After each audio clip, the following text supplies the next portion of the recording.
ओम नमः शिवाय। शिवजी सदा सहाय। ओम नमः शिवाय। गुरुजी सदा सहाय। जय गुरुजी। शुक्राना गुरुजी। शिवपुराण श्री रुद्र संहिता खंड 5वां युद्ध खंड 49वां अध्याय अंधक को गंतव्य की प्राप्ति। सनत कुमार जी बोले, हे महामुनि व्यास जी, जब भगवान शिव के उदर में शुक्राचार्य ने शिव मंत्र का जाप कर बाहर आने का मार्ग खोज लिया और बाहर आकर शिवजी की आज्ञा पाकर पुनः वे असुर राज्य में चले गए। तत्पश्चात 3000 वर्षों के बाद वह वेदों का पाठ करने वाले शुक्राचार्य के रूप में पृथ्वी पर पुनः शिवजी से उत्पन्न हुए।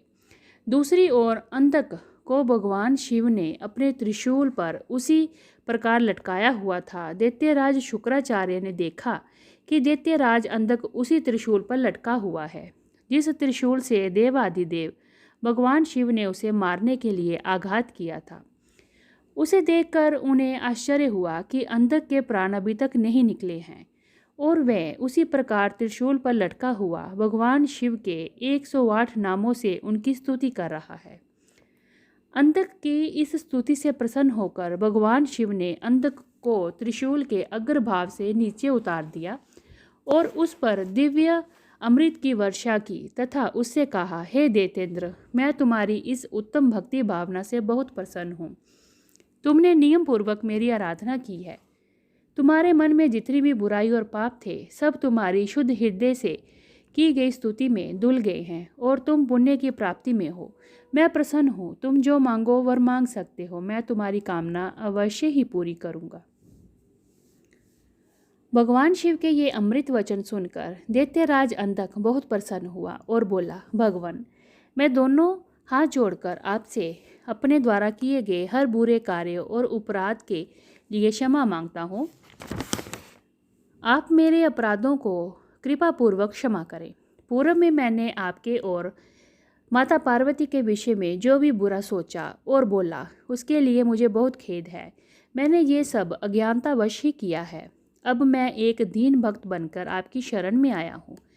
मुझे मेरे द्वारा किए गए अपराधों के लिए क्षमा करें। हे देवादिदेव, मैं आपसे वरदान में सिर्फ यही मांगना चाहता हूँ कि आप, मैं और माता पार्वती में मेरी अगाध श्रद्धा भावना व भक्ति बनी रहे। मेरे मन में कभी भी कोई बुरा विचार ना आए। मैं शांत हृदय से सदैव आपके नाम का स्मरण और चिंतन करता रहूं। मुझ में कभी भी असुरी तत्व घर ना कर पाए। यही वरदान मुझे प्रदान कीजिए। अंधक के ये वचन सुनकर पुनः भगवान शिव और माता पार्वती के ध्यान में वह मगन हो गया। भगवान शिव की कृपा दृष्टि उस पर पड़ते ही उसे अपने पिछले जन्म का स्मरण हो गया। उसके सभी मनोरथ पूर्ण हो गए। भक्त वत्सल भगवान शिव ने प्रसन्न होकर अंधक को अपना गण बना लिया और उसे उसकी इच्छित वस्तु प्रदान कर दी। इति श्री 49वां अध्याय समाप्त। 50वां अध्याय शुक्राचार्य को मृत संजीवनी की प्राप्ति। सनत कुमार जी बोले, हे व्यास जी, जब मैं आपको ये बताता हूँ कि दैत्य गुरु शुक्राचार्य को भगवान शिव से मृत्युंजय नामक मृत्यु को जीत लेने वाली उत्तम विद्या कैसे प्राप्त हुई। एक बार की बात है, शुक्राचार्य वाराणसी नामक नगरी में जाकर भगवान विश्वनाथ का ध्यान करते हुए उनकी घोर तपस्या करने लगे। इससे पूर्व उन्होंने वहां भगवान शिव के शिवलिंग की स्थापना की और वहां एक रमणीक कुआं भी खुदवाया। तत्पश्चात उसमें शिवलिंग को 32 सेर पंचामृत से 1,00,000 बार अभिषेक कराने के बाद सुंदर सुगंधित द्रव्यों से स्नान कराकर उस अमृत में ज्योतिर्लिंग की स्थापना की। फिर शिवलिंग पर चंदन और यक्षकर्दम का लेप किया। राज चंपक, धतूर, कनेर, कमल, मालती, कर्णिकार, कदम्ब, मोलसिरी, उत्पल, मल्लिका, चमेली, शतपत्री, ढाक, सिंधुभार, बंदूक पुष्प, पूनाग, नागकेसर, केसर, नवमलिक, रक्तधला, कुंदमोतिया, मंदार, बिल्वपत्र, घूमा, मरुआ, ब्रिक, गठीवन, दोना, आम के पत्ते, तुलसी, देवजवासा, बृहत पत्री, नांद रुख, अगस्त्य, साल, देवदारू, कचनार, कुरम्बक और कुरतंग के फूलों और अनेक प्रकार के पल्लवों से भगवान शिव की विधिवत पूजा अर्चना की। भगवान शिव के सहस्र नामों की जाप कर उनकी स्तुति की। इस प्रकार दैत्य गुरु शुक्राचार्य 5000 वर्षों तक अनेक प्रकार एवं विधि विधान से शिवजी की पूजन करने लगे रहे। परंतु जब भगवान शिव फिर भी प्रसन्न न हुए तो शुक्राचार्य ने और घोर तपस्या करने का निश्चय लिया।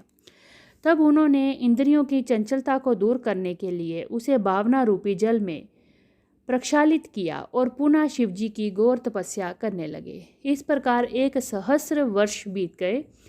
तब भृगुनंदन शुक्राचार्य की दृढ़तापूर्वक की गई उत्तम तपस्या को देखकर भगवान शिव बहुत प्रसन्न हुए और उन्होंने अपने प्रकाशमय रूप के साक्षात दर्शन शुक्र को देने का निश्चय किया।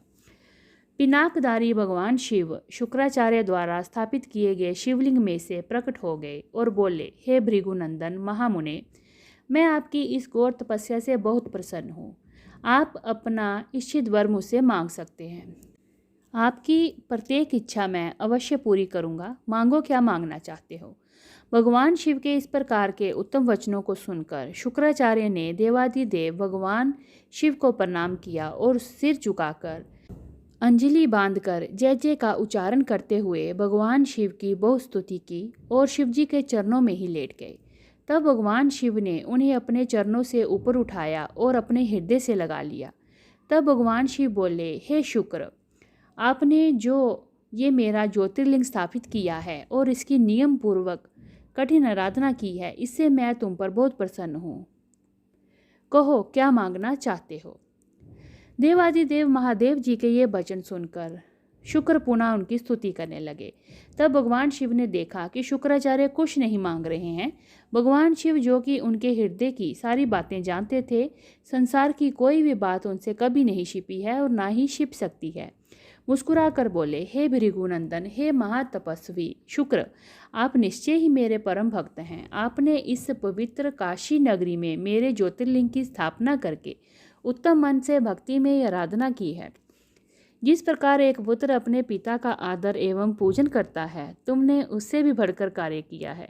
अतः मैं तुम्हें ये वरदान देता हूँ कि तुम अपने इसी रूप में मेरे उदर में प्रवेश करोगे और मेरे इंद्रिय मार्ग से निकलकर मेरे पुत्र के रूप में जन्म ग्रहण करोगे। तुम्हें मैं अपनी मृत संजीवनी नामक विद्या भी प्रदान करता हूँ, जिसे मैंने अपने तपोबल द्वारा रचा है। तुम्हारे अंदर तप की अनमोल निधि है, जो तुम्हारी योग्यता है। इस विद्या का प्रयोग तुम जिस मृत जीव पर भी करोगे, वह निश्चय ही जी उठेगा। तुम आसमान में चमकते हुए तारे के रूप में स्थित होगे और सभी ग्रहों में प्रधान माने जाओगे। जब तुम्हारा उदय होगा, वह समय अति शुभ माना जाएगा और उसमें विवाह एवं सभी धर्म कार्य किए जा सकेंगे। सभी नंदा, प्रतिप्रदा, पष्टि और एकादशी तिथियां अत्यंत शुभ मानी जाएंगी। तुम्हारे द्वारा स्थापित किया गया ये ज्योतिर्लिंग इस संसार में तुम्हारे ही नाम से, शुक्रेश नाम से विख्यात होगा। जो मनुष्य श्रद्धा और उत्तम भक्ति भाव से इसकी पूजा अर्चना करेगा, उसे सिद्धि की प्राप्ति होगी। जो मनुष्य पूरे वर्ष शुक्रवार के दिन शुक्र ताल में स्नान कर शुक्रेश लिंग की अर्चना करेंगे, वे सौभाग्यशाली होंगे और उन्हें पुत्र की प्राप्ति होगी। ये कहकर देवादिदेव महादेव उसी ज्योतिर्लिंग में समा गए। तत्पश्चात दैत्य गुरु प्रसन्न मन से अपने धाम को चले गए। इति श्री 50वां अध्याय समाप्त। ओम नमः शिवाय, शिवजी सदा सहाय। ओम नमः शिवाय, गुरुजी सदा सहाय। जय गुरुजी, शुक्राना गुरुजी।